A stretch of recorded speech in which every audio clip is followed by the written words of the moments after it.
Hey, I'm just going to do a quick video. A number of people asked me, and it's really hard to explain without doing a video or how to show just how to make mate.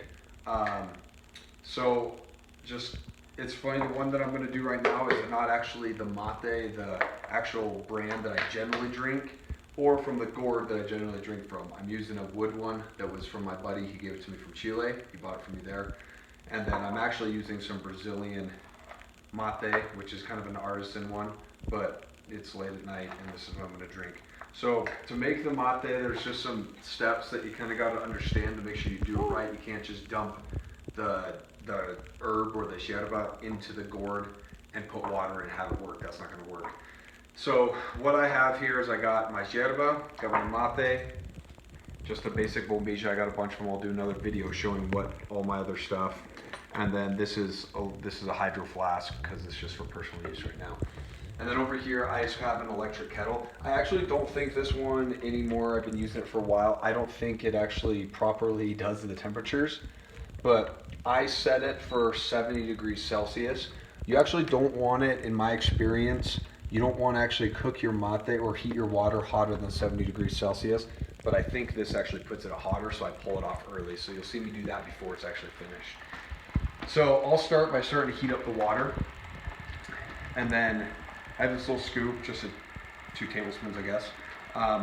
And you're just gonna put the yerba into the gourd, and how full you want to have it is about 3/4 of the way. You don't want to fill it up to the top because when you put the water in, it actually swells. In Spanish, it says se hincha, so it swells up and it would actually flow over, the yerba would. So you want it 3/4 of the way. The next thing you do after you have it in there, put your hand over the top, turn upside down, and shake it. What that's going to do is it's going to make it so all the powder and fine parts of the yerba doesn't sit at the bottom. You can see the little green circle there. You mate drinkers will recognize this. And then you do what my mom here hates, and you blow it in the air like that. She's not happy about that. So, or you can blow it in someone's face. I'll do that too. So then after that, what you're going to want to do is let me grab this real quick. Just get a little cup. And I've discovered that the temperature that you prep your mate with actually directly affects the taste of the mate. So you want lukewarm to cold water. I like lukewarm water. You don't want to prep the mate with the hot water. They say it burns out the vitamins and steeps it wrong. So use lukewarm water. And what you're going to want to do, this one actually is a little bit trickier because it's not as dense as the normal one.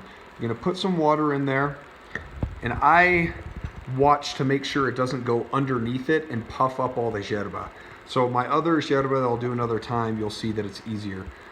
From there, you're going to want to put your thumb over the bombilla, the end, and then dig it in the one side. Also note that when I flip the mate back over from shaking it, I made it so one side is high and it kind of angles down to a lower end. They call this the mountain, la montanita. You actually want to keep that montanita dry and intact. So you're only putting water in this side. So once you put that in there, you put in a little bit more water.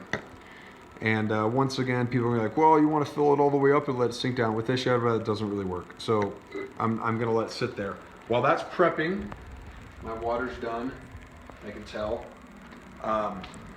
Just going to fill it up there. Ideally, once again, you don't want it any hotter than 70 degrees Celsius. If you don't know what that is, I don't know what it is in Fahrenheit, so I can't help you. So look it up, Google it. Essentially, if it's boiling, it's too hot. It'll actually burn the yerba and it'll have kind of a crummy taste. So do it to right before it boils. Or if you don't like it so hot, I've found that if it's actually not quite so hot, you actually get more flavor. But if you like it hot, then have it hot, and it might have a little bit less flavor, so it's kind of a trade-off. I actually made mine a little bit too hot. I've done this long enough that I can touch the water and I can tell if I've overheated it. So it's probably at about 80 degrees right now Celsius, and I can just tell, so I'll put some cold water in. And I'll just be able to tell by touch. But once again, if it's boiling, like it kind of just was there, it's gonna be too hot. So do it just before boiling. If you're doing it in a pot, wait till you see the little tiny bubbles at the bottom, and then it's good, and you can pull it off. There's an old Chinese tea trick that you can tell by the size of the bubbles and how they are, what the temperature is. And the one that for 70 degrees Celsius, they call it crab eyes. So if the bubbles at the bottom look about the size of crab eyes, that's 70 degrees Celsius. So as I'm doing it, I'm still pouring more water in here, and I pour it in, the water level comes up and it kind of sinks in. So you're pouring a little bit in there and then letting it sink in.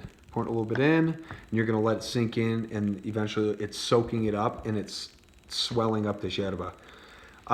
So the tricks that I would give for making the mate is be patient, because if you just put a little bit in there and then you're ready to be done, you pour the hot water in, you actually lose flavor. I found a direct correlation between having lukewarm water and how long you're taking to actually prep the mate. Pour a little bit in, wait, pour a little bit in, wait. I found the longer that I do that process, the more flavor I actually get, and the longer I get the flavor. So be patient with it. Mate is about a ritual, and have patience with how you're making it. I'm doing a little bit quicker right now just for the video. But when you're done, after you've done it a bunch of times, you can actually do it to the top where when you put a little bit in, it doesn't sink in anymore. So what you're gonna wanna do is once you put enough water in there and you're ready to actually start drinking it, just drink it out until you hear that sound.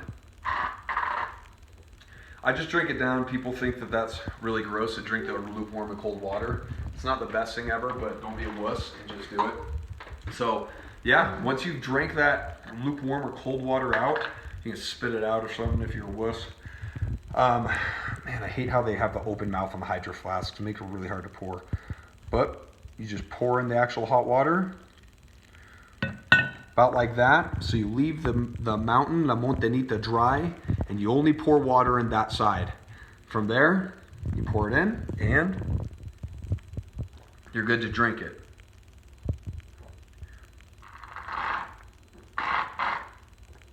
You always drink it down until you hear that noise, and then it's ready to be moved. So you make a little hole there with the bombilla to pour in more water. And that's the basic prep of mate. The actual rituals and rules and I guess everything of drinking the mate I'll do in another video. But that's how you make mate, and you keep pouring it in that spot, and you're good to go. You got mate, so there you go.